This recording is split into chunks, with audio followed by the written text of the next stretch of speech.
ว้าสบายดีเด้อตอนทิ้งเที่ยงพี่น้องสบายดีเบาซุกสาวตีบอาลิศหนองมวยสาวผู้อาลิตาเบายุ้ยเบายังเกาะเบามอนเจลาทีเมตาแต่ยังน้อกินข้าวเผ็ดนี่เนาะได้ต้มไข่กินแบบ คนแห้งขอไข่แป้งหน่อไม้ เปิดพี่น้อง แบบบ้านซิกเนเจอร์ กินแบบทหารกินนะเขากินอย่างนี้แบบยืนกินเนาะพี่น้อง ตังนี่เป็นชุดน้องบริการ แล้วก็มีแกงน้ำใหม่น้องสาวพุงคนแกง โต๊ะตังแม่คอยมีหายบักอะไรบอกคุณ กินข้าวสมาธิ ตักโต๊ะหมูกระทะผักน้อง เปิด อะไรฮะ อะไรแม่โต๊ะมึงก็หัก โต๊ะหมูกระทะตัวนั้น แม่ซื้อตะกี้เท่าไรเนาะแต่เป็นต้นแล้ว แสบบอซาอลิส สองหางก็ได้ โอ้โห แซ่บนั่นไม่สนานจะกินอ่ะ ขอยกินแล้วขอยกินคำ2 คำก็อิ่มแล้วขอยจะกินขอยก็อิ่มแล้ว รถติด มื้อนี้สิพากันไปไซส์มื้อนี้กินข้าวแล้ว นอดตะอึ่งเขาได้ โอ้ยเศร้า ตาไปซุย สิไปอันนั้นก่อนบ่ไปซุยแล้วก็สิเข้าสวรรค์เนาะพาเบาซุกไปช้อปปิ้ง พาสาวตีไปเด่นเนาะทุกคนเพราะว่าสาวตีเพิ่นยังบ่ทันเคยเข้าไปสวรรค์บ่เคยไปเล่นสวรรค์จักเทื่อ ก็เดือดเล็ก คักหน่อยเนาะกูว่าก็อีจ่าอยู่มันกูว่ามันอันนี้บ่อืม เก๋ คักสวัสดีตาเจะกับตาเบาซุกสันซ้ำกันบ่น้องใสของกันบ่ วันนี้ สายตาสิเจ้าหั่นเจ้าเท่าไหร่ ยังรถเด็ด ขอเจนหายังเจนหา เซาซีกัน ใช้ตาสั่นประมาณ แต่ว่าเจ้าหันสิสันก็เบาซุก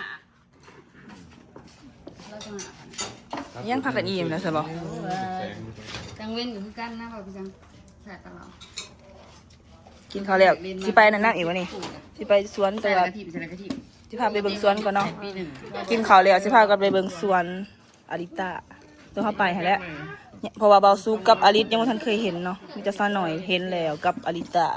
จักใหม่ของผายเนาะ แม่น บอกได้ ยาของฉันจัก ที่จริงแล้วอาริตากับอาริตเป็นลูกเจ้าของประธานดูเพิ่นแหละเด้อเป็นลูกเศรษฐีความจริงปรากฏได้นี่อาริตาแล้วสิพาไปเบิ่งอันที่ดิน ไปได้กิฟต์อยู่หมองลำต้นนะ ผู้ชายกินยังขาดใจป่ะ เออ ที่บ้านฉันก็มีกิน เดือนได้แลบกันว่าเขากวางนึงสำเขาคอมเมนต์มาป้าผัวจะมีเงินใส่บ่ถึงนะ แสดงว่าเจ้าใส่เงินกับผัวเนาะบ่แม่นหาเงินเอง ปาดเลยเงิน100,000 บาท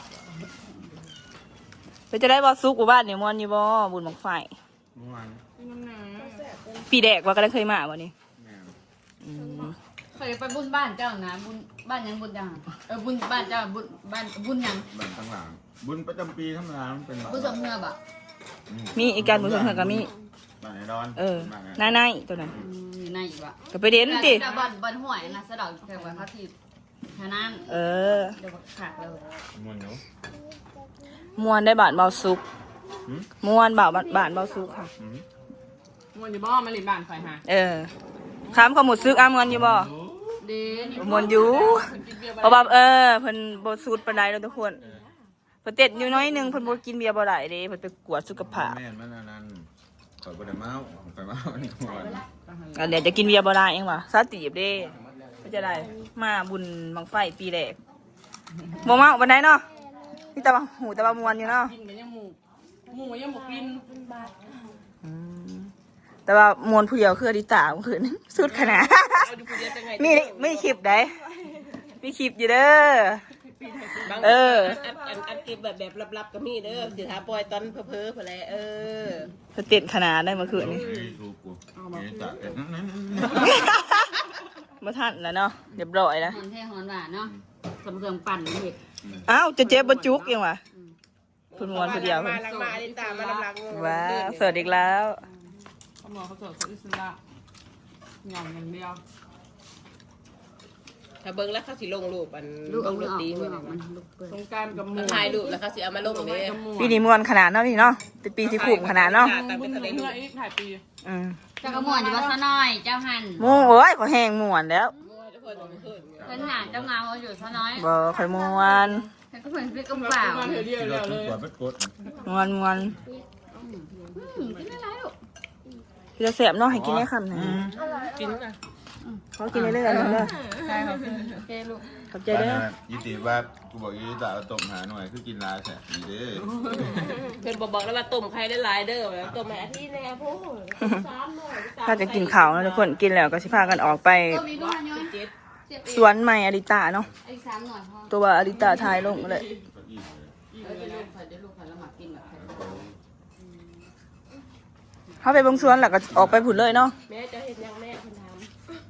เอิ้นแม่แม่จะเฮ็ดหยัง น้องหมวยน่ารักมากเขาว่าในคอมเมนต์มีแต่คนชม คิด ตอนนี้ก็งาม ไปเปลี่ยนของผมเด้อ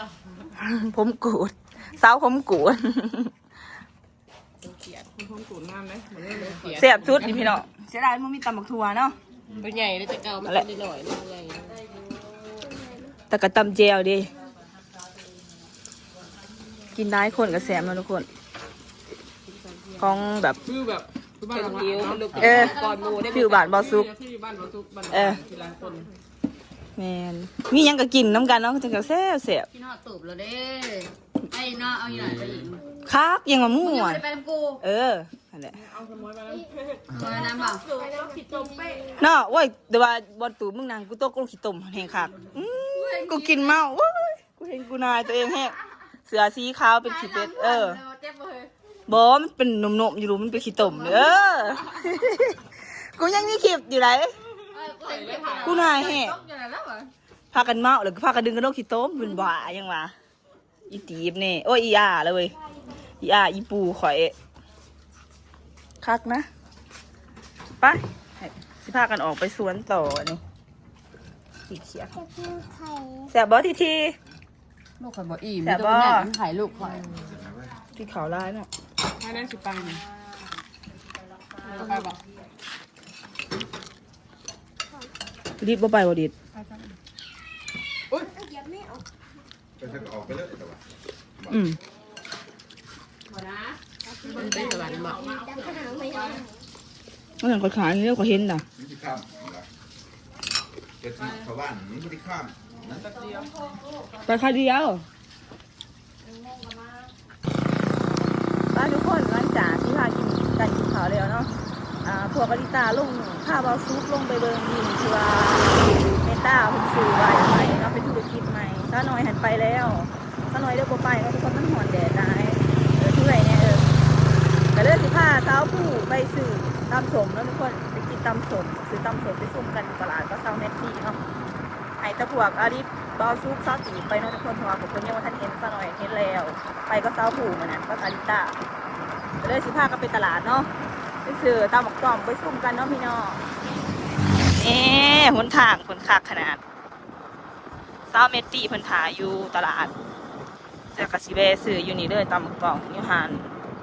หมูของอาริตาเราะทุกคนตอนมื้อนั้นเมตาสั่งมากินที่จังแซ่บแซ่บบรรยากาศดีเนาะพี่น้องอีกประมาณ2-3 มื้อซะหน่อยก็สิได้กลับปากเซ่สาวผู้ก็สิกลับไทยที่กันเนาะสาวผู้ สิได้เห็นกับน้องอีกเนาะบัดนี้แล้วก็สิร้อยไปหาเพิ่นเอาปักซี่อีก เนาะมายินดีต้อนรับมีโอกาสเวลาอยู่ดีมีแห่งกันจังลงมายามกันใหม่แยกย้ายก็ไปเฮ็ดเวียกค่ะนะพี่น้อง ตาคนตามีหน้าที่นะไปสอบเนาะย้ายกันเข้ามาหากินหลังจากจบสงกรานต์กัน แม่ผู้ละยังอีกเทศกาลนั่นน่ะมื้อสู้เหือจังว่ากันใหม่เนาะพี่น้องนี่ทุกคนบ่แล้วอีแล้วมากินตำส้มต่ออยู่เฮือนสาวแมตตี้เนาะสะพายบ้านสวน ปลาหนักสบายดีเด้อเนาะ จะได้เฮ้ยมื้อวานนี่เนาะคุยบ่ มะม่วน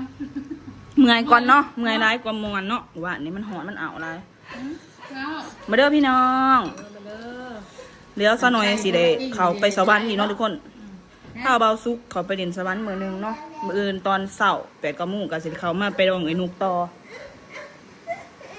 เสียบ่ คน เฮ้ย ละกิ้งดูเนี่ยไปไว้ตัวนี้ไหมอะไรอย่างอันนั้นนึง เข้มๆเนาะ อันนั้นลงไปมาประเด็นมาประเด็น มาจ้า เค็ม กินอะไรกินตุจุ ไม่กินเค็ม มันเข้มแห้ง กินเค็มก็ได้ เบิดซองเลยดีกว่าแต่ว่าตัวนี้มันเค็มแห้ง เจ้าคิดเองด้วย เต้าไปก่อนเนี่ยเพราะว่าแผลอะไรเป็น ไม่ยังอามี ยังเถอะ ชบให้รถ ใส่เลยลูกใส่เลย ใส่จังใดใส่แล้วก็ กินแล้วก็สิพากันเข่าสวรรค์จอเนาะพาเบาซุกประเด็นสวรรค์มาหนึ่ง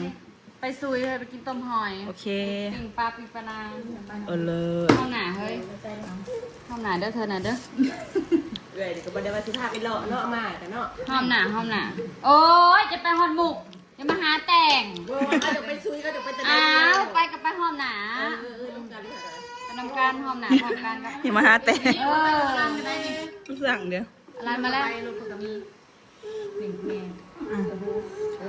แคบเลยมึงต้องกินก็พัก จักเลยหรือจัก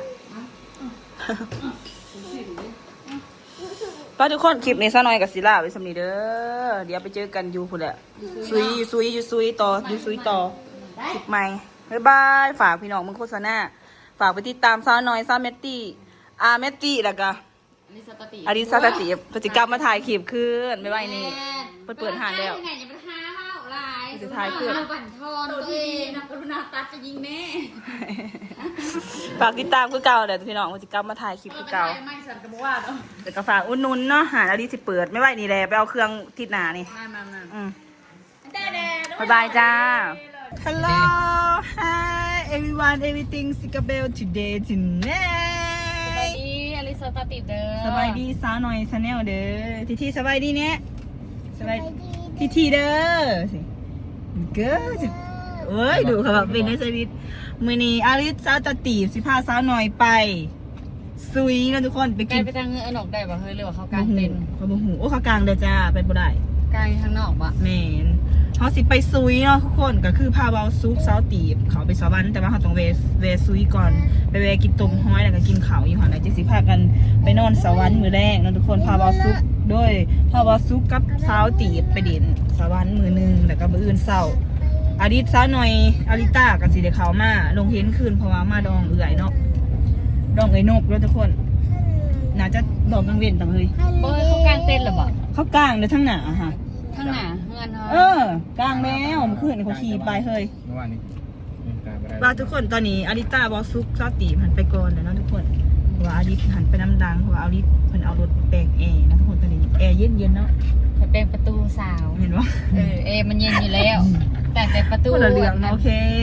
แหวนมันเอาขึ้น ว่าทุกคนไปเจอกันอยู่พุ่นแหละซุยแต่ว่าฮ้อยเขายังมีแต่ดอกชีวิตเป็นบอสอาริต นี่ เนาะ